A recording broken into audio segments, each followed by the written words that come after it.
Hey there berries, welcome to my patch 10.17 support tier list.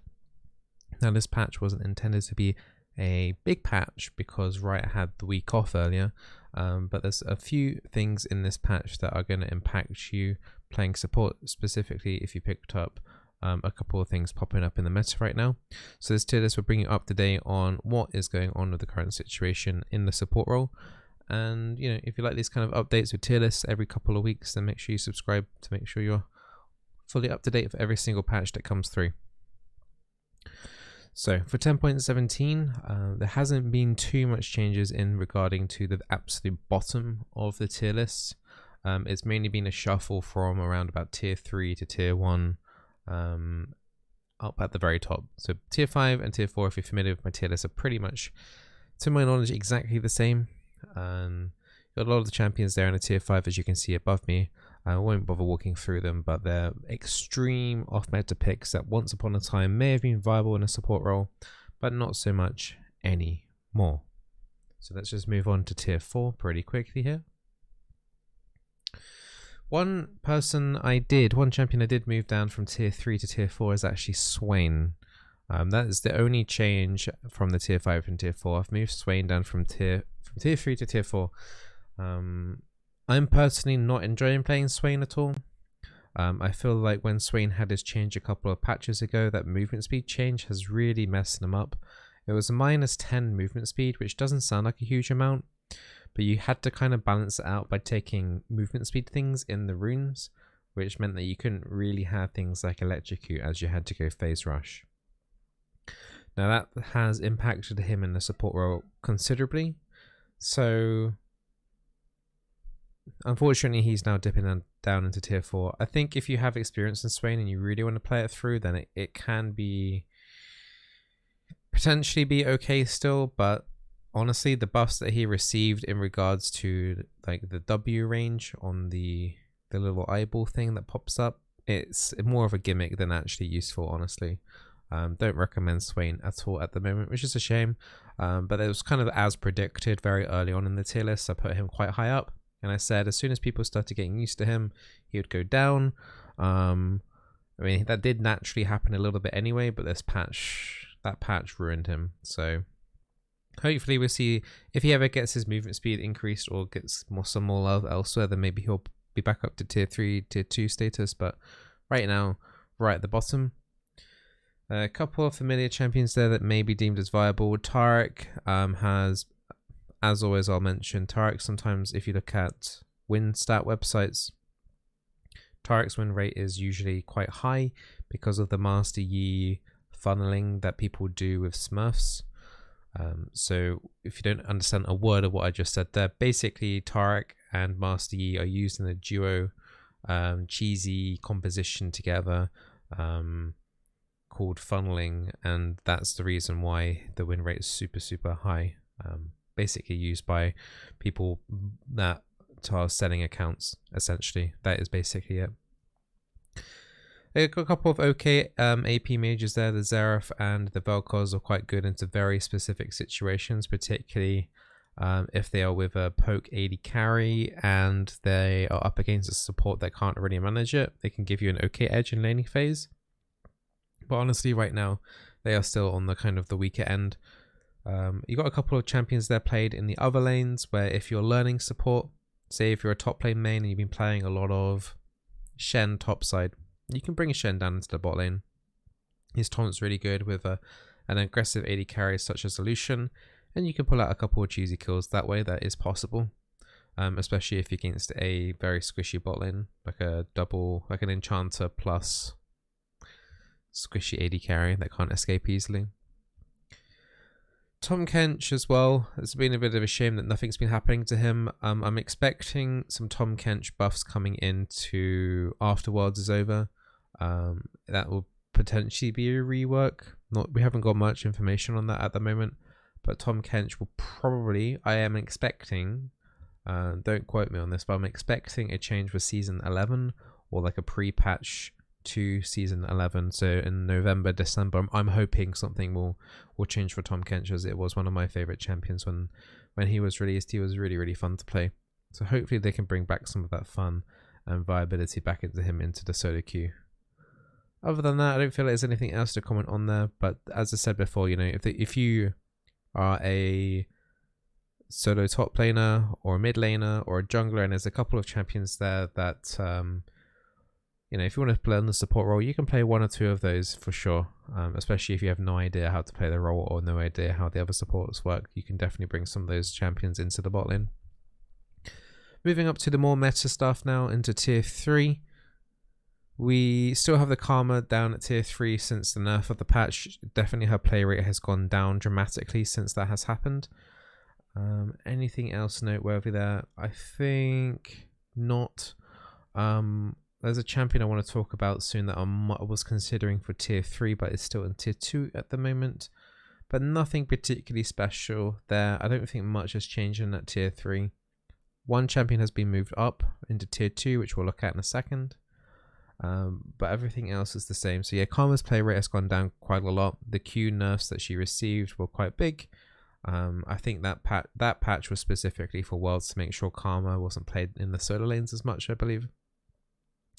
Rakan, the buff did absolutely nothing to him from the last patch. He still remains at tier 3. You could even argue that he's lucky to be in tier 4. Xayah is looking to be receiving a buff for this patch. So, you know, the Rakan Xayah combo is slightly stronger because of the Xayah buff coming in. Also, there's a Caitlyn nerf as well. I should probably add. So, because Caitlyn's getting nerfed, you could then look at the Morgana and the Lux later on. The binding trap combination is going to be a little bit trickier. Caitlyn's receiving a movement speed nerf, so it's going to be a little bit more difficult for her to trap a bound target or trap a crowd controlled target. So a couple of traps may not be placed in time to activate on top of a crowd control depending on Caitlyn's positioning. So that could affect, you know, a kill potentially in the laning phase. So something to factor in as well when you are playing with a Caitlyn and looking to do a binding combination with her. It's not going to be impossible. -5 movement speed isn't too bad, but it could lead her into not being able to trap in time. Other than that, Thresh, particularly in the lower ELOs, if you're playing Thresh in silver or under, I wouldn't recommend at all. Start looking at Thresh at gold plus in terms of because people are not clicking your lanterns. Nautilus is an okay tank to play if you are with a hard engage with a Lucian or a Draven. Alistar is okay if you're able to roam and gank the mid lane, if the mid lane hasn't got an easy way to escape. But generally, on all the things on tier 3, I generally wouldn't recommend in most of your games. You might want to, say if your champion pool is quite big and you're like playing lots of different champions, you might whip out a couple of these champions in specific scenarios in order to increase the odds of you winning a specific game. But generally, you wouldn't be picking any of these champions like game after game after game. Those are more for like the tier 2, tier 1, so if you're looking for a champion that you're going to be playing in every single game. So looking at the tier 2, so there's been quite a dramatic change in tier 2 and tier 1 for this tier list, probably more so than any other tier list for quite a bit. So in this patch, the Lux has had lots of enchanter nerfs. It will impact her AP a little bit, but there was a bug that people weren't quite aware of until super recently, where when you threw out the shield, when it came back at the very tip of that, it applied a triple shield on the target. I can't say how often that happened in my games, but once I noticed it, it was happening about 2 or 3 times every game. A target was getting triple the shield effect than they should have been. So that alone getting removed would definitely punish her win ratio a little bit on both AP and Enchanter, because a triple shield is pretty huge. They're also nerfing her AP ratios a little bit on her W, and also increasing the mana cost on that as well. Actually, sorry, I should probably rephrase that. They're increasing the mana cost on her W, but they are reducing the base AP value of her shield per point by quite a decent chunk as well. So this is going to be affecting Enchanter Lux the most. AP Lux generally won't be too affected by this. It is still a slight nerf to AP Lux, but as I said, I'm not too sure how much that triple shield had effect on win ratios and in my games until I started noticing. So what I'll say, I put her down to tier 2 from tier 1 because of the bug fix. I think Enchanter Lux would be around about very low tier 2 or tier 3. And I think AP Lux is potentially still tapping into tier 1. But I, trying to balance between the two, between like tier 1 AP, Enchanter tier 3. So I put her at a reserved tier 2 kind of state. But I think she's still going to be really good as AP. As Enchanter, not so great. And that's obviously going to affect I've got a couple of videos out of a Guardian, Lux, and Sonar. So there is a Sonar nerf as well in this patch, and that's going to affect that duo pairing. Whether or not it's going to squash it completely, I'm not exactly sure. But it will have an effect on their win ratios, because I think when people were doing it, I personally haven't even lost a game doing it. But yeah, it was going to get nerfed at some point on what they were going to do in regards to that. So as a pairing, it will reduce the win rate a little bit, but I'm not too sure how much yet. I don't think some of the shield nerfs are particularly enough to stop it from working, but we'll have to wait and see this patch. And as you can probably tell by looking and trying to find Sonar, yeah, she's still in tier 1, but I'll talk about that in a minute. Other changes for this, I've moved Senna down to tier 2. I feel like she's falling off of the amount of assassin meta that's going on right now. Generally, she isn't providing enough damage in the trades at the moment in the laning phase in order to warrant the risk. That goes the same with Grasp as well, because you would be at the same health level very early on the laning phase. I think she gets out traded a lot, and she is at risk of dying a lot, especially with how much roaming has been done by mid lane assassins at the moment. But if you are needing extra physical damage on your team, and they haven't got an assassin mid, and ideally not really in the jungle, I think you can make Glacial Augment Senna work really nicely here. I think if you're playing a Graph Senna, I think there are other champions that you can do that can do the same thing almost, unless you are urgently needing physical damage for your team. That would be like the only time I would say, like if there's tons of assassins on the enemy team, and say you've got an AP carry bot side partner, and you've got like AP mid, AP top, AP jungle, and you really need physical damage on your team, then and the enemy has a ton of assassins, then you could probably look at doing a Grasp Senna build, but the requirements there are pretty extreme. Now, here's a one which might confuse a couple of people, especially if you only look at win stats. So Braum be moved up from tier 3 to tier 2. I'm going to make it clear, Braum's win rate overall in solo queue, according to statistical websites, is kind of low. So I was considering moving him back into tier 3 when I was making adjustments here, but I feel like the games I've had recently, and with some of the AD carry champions getting nerfed, like Lucian getting the buffs earlier on, last 2 patches ago, Caitlyn getting nerfed this patch, Xayah becoming a little bit stronger, there are more champions getting up there that actually synergize well with Braum.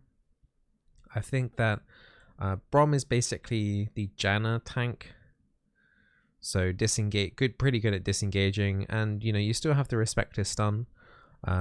Especially like during laning phase, the stun tool is amazing on his passive.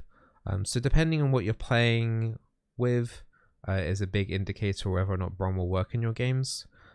He works well against pretty much any support in the game. You might struggle a bit against mages if you're not able to get into range, but against enchanters and tanks, Braum does a pretty solid job.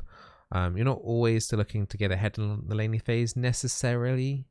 But if you're paired up with a Lucian or a Draven, you should still be looking to get a sneaky kill in or two by catching someone who's out of position with a slow, which will then lead into a stun. Now, Nami is one of the champions I said earlier on that I wasn't too sure about how happy I was with her. I've been struggling a lot more in my Nami games than usual. I've looked at the win ratios to see and pinpoint why that is. I believe her win ratio in high ELO has fallen a bit, but her win ratio in silver below, gold below is okay and respectable still. So if you are gold or under, and you are playing Nami, I'd say you can stick with it. But bear in mind, once you start entering like into Plat Plus, I think you should be looking at, currently, you should be looking at one of the other supports in the Enchanter supports in tier 1. I just feel like there's a lot more people getting into the assassin meta, and playing Nami into the assassin meta is just really, really difficult, because the only real way she has a good way of protecting herself is a bubble, and it's just so slow and so easy to dodge.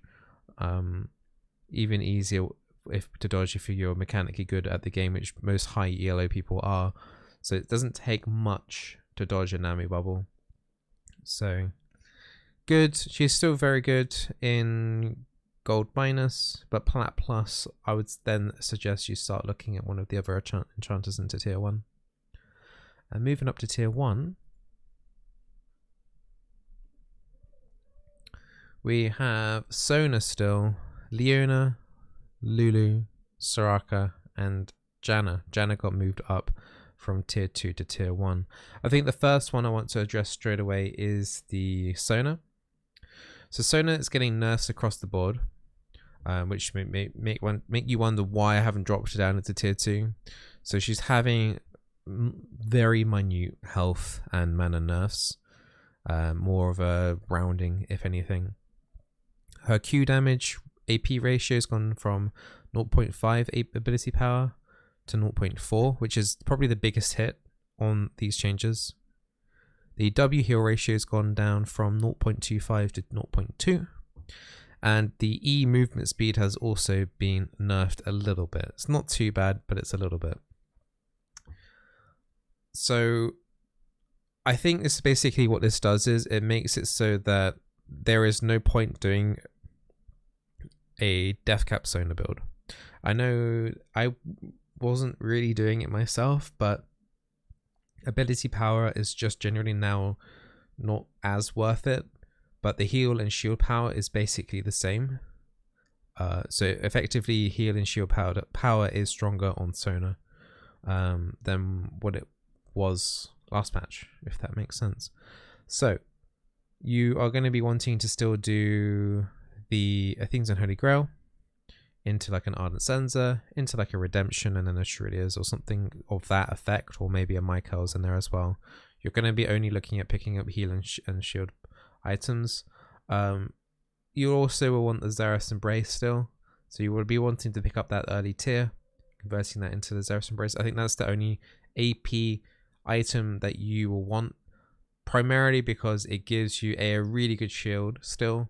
The cooldown reduction boost is nice, and the mana.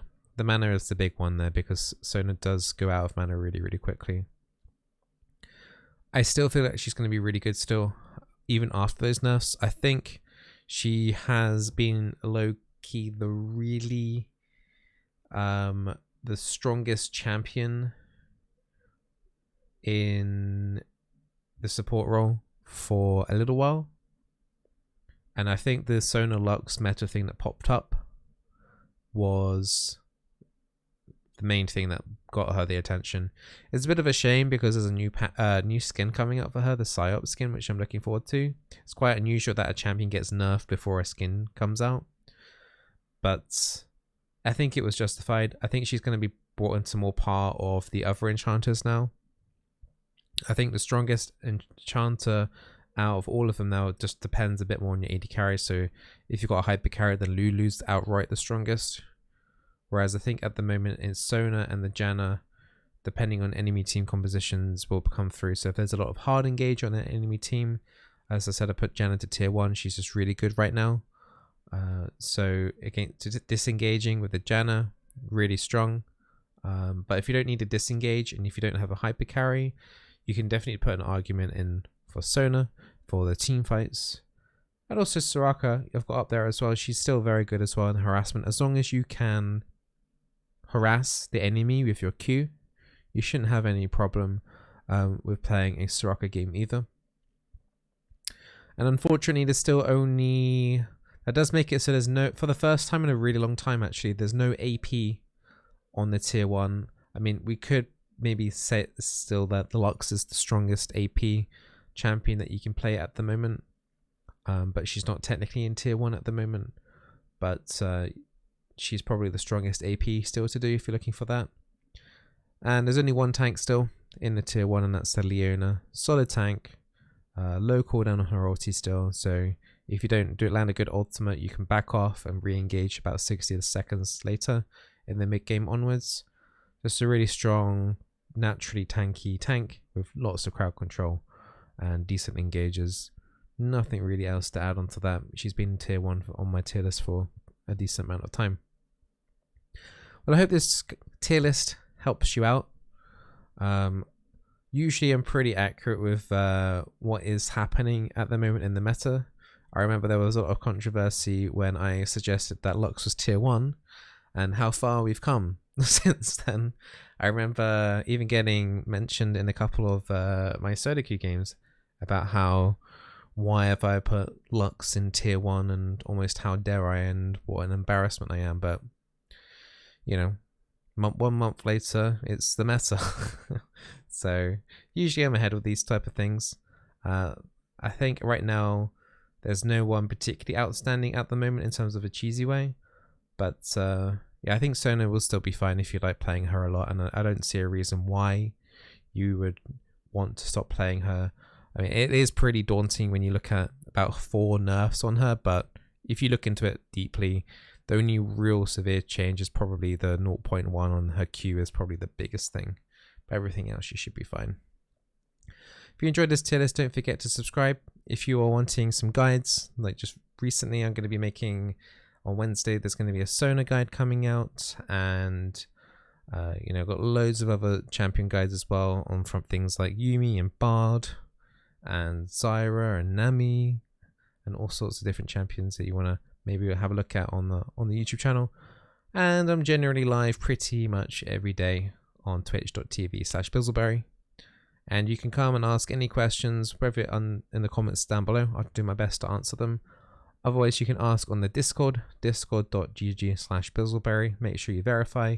I think we have something like 2,700 berries on the Discord server at the moment. So if I can't take your question, then I'm sure another support main will answer and do a good job helping as well. So take care, all the best, good luck in this patch, and I'll see you guys in 2 weeks' time for another tier list.